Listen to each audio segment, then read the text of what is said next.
Good morning. Happy Sunday. My wife spent the bulk of yesterday at a class.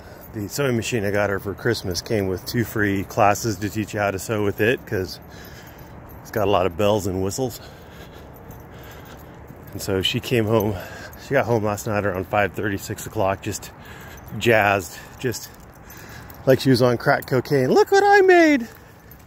She'd made this. It was just a little bag. She's made little bags with zippers on them before, but it had all these designs embroidered into it. Had her name embroidered on it. Just cool little things. She was all excited. So it's like Methy Mouse on a bender. She was up till 3 o'clock sewing, but good for her. She was having fun. She's gonna pay for it today, but she was having fun last night. So naturally I can't sleep because mom ain't in the bed.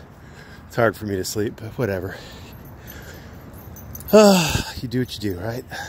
Anyway, enough about me. Did have a rather productive discourse with Maddie, Constitutional Corner, aka Ben Franklin's ugly twin brother. In that conversation, even though I was muted, the good people in the Discord were kind enough to relay the messages from me, the rather probative questions that I had for Maddie. Like, number 1, cite your fucking case. And eventually, she cited a case. She cited Lozman. Lozman v. the city of Riviera. There's a couple Lozman v. Rivieras. They've had a rather contentious relationship, Mr. Lozman and the city of Riviera. A rather contentious relationship. And they've gone to the Supreme Court once on Admiralty. I think only once on Admiralty. And once on this last one, which is a retaliatory arrest. Mr. Lozman was being disruptive, apparently, in the city council meetings, and he was asking questions that were off topic. Geese, honk, honk, honk. He was asking questions that were off topic because he was pissed about what was going on with his home. These little bastards, they're loud. Hi, not you. You're not a bastard. I know. Oh boy, that doggy's not on a leash down there. Anyway, so no, I guess it is on leash. Lozman. All right, so they ended up having him arrested, or he ended up getting arrested. They called the police because he was making statements that were off topic. And the city council has a you have to stay on topic with whatever the business at hand is policy. And so the police came and they arrested Lozman. And he sued for a retaliatory arrest, or maybe he didn't sue for it. I don't know exactly how it got there. If it got there on a criminal charge or if he sued. I think he sued. Anyway, Supreme Court eventually said, you got to look at 3 things. There's doggies down there. Oh yeah, good boy. There's 3 things that you got to look at in that particular case. The first thing you have to look at is, could a jury find that the city had made a retaliatory policy directed at Lozman?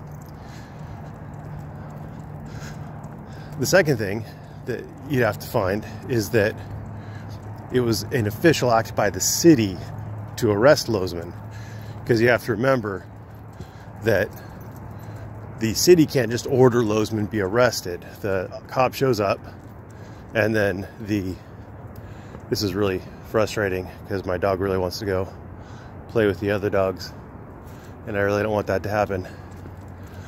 So the second prong is, was it official act by the city to have him arrested? And that's questionable because the city calls the police show up, the police still have discretionary power. They're not going to arrest unless they believe there's probable cause. And then the third prong that you have to prove is that a reasonable jury couldn't find that the city proved that even absent the retaliatory nature, that the arrest would have occurred, i.e., as in he had been disruptive on multiple prior instances. So they remanded it back to the Court of Appeals to look at those things. And so now you're wondering, what does this have to do with Mrs. Mac Little Mac's arrest on a bus? Which is a question that I asked, because it doesn't have anything to do with that. There's no allegations that the city made a policy, or that the Rapid made a policy, a retaliatory policy, specifically to target Mrs. Mac Little Mac. There is no indication that the transit, or the Rapid, whatever the hell it was, had the power to force the police officers to make the arrest. It appeared that that was the police officer's choice and doing. And they made it based on her being disruptive. Are you gonna poop? Is that what's going on? Is that the poop of shame? Oh boy, you're going in the pocket, guys. Poop. Good for the soul. Pocket time.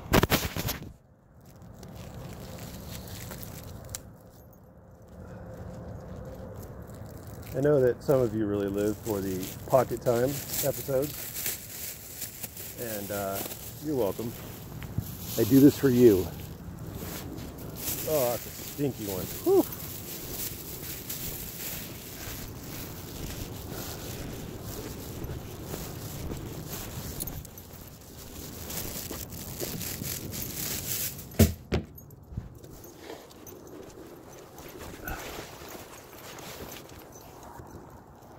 Mission accomplished. Poop taken care of. All right. So what does this have to do with Mrs. Mac Little Mac? Nothing. There is no indication that the Rapids created some sort of a retaliatory policy to go after Mrs. Mac Little Mac. There is no evidence that the Rapids had her arrested. The police decided they wanted to arrest her because she was being uncooperative. And the final prong is probably moot.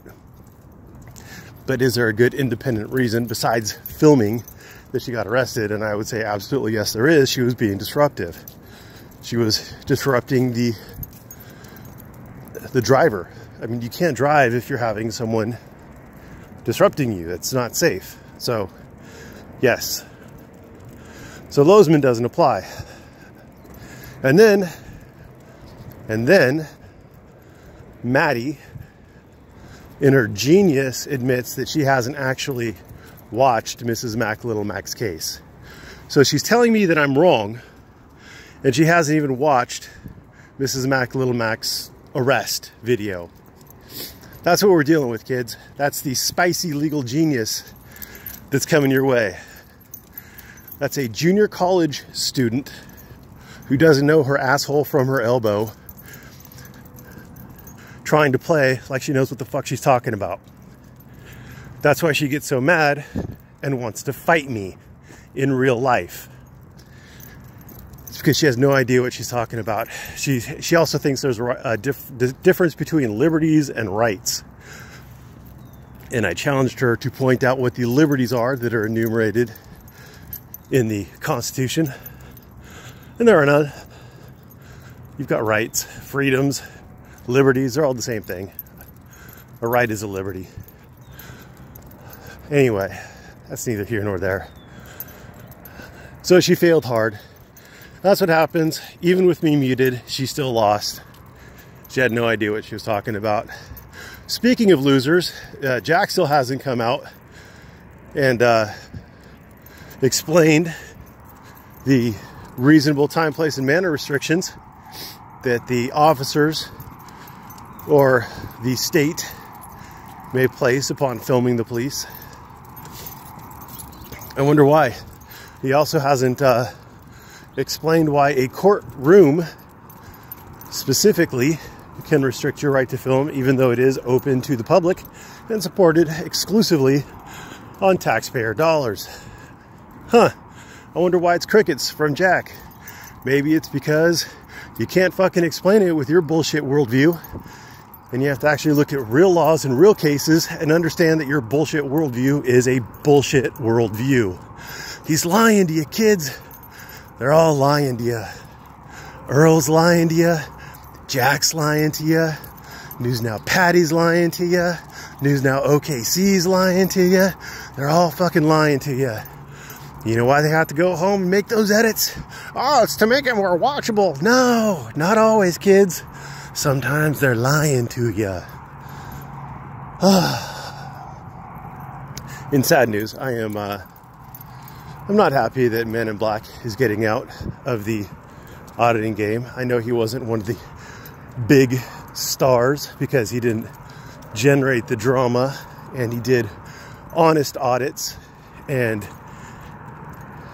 he kept his nose clean, which I personally appreciate. He got out. He says he got out because of the racism. I don't know. There's gonna be racism everywhere. I don't know if saying a particular word makes you a racist, but I could understand how he'd be offended by it. It's just sad. It's just sad to lose a good auditor. Every time we lose a good auditor, the angels cry. I hope he comes back. He set a good example. Anyway, I guess that's really about it. Thank you guys for watching.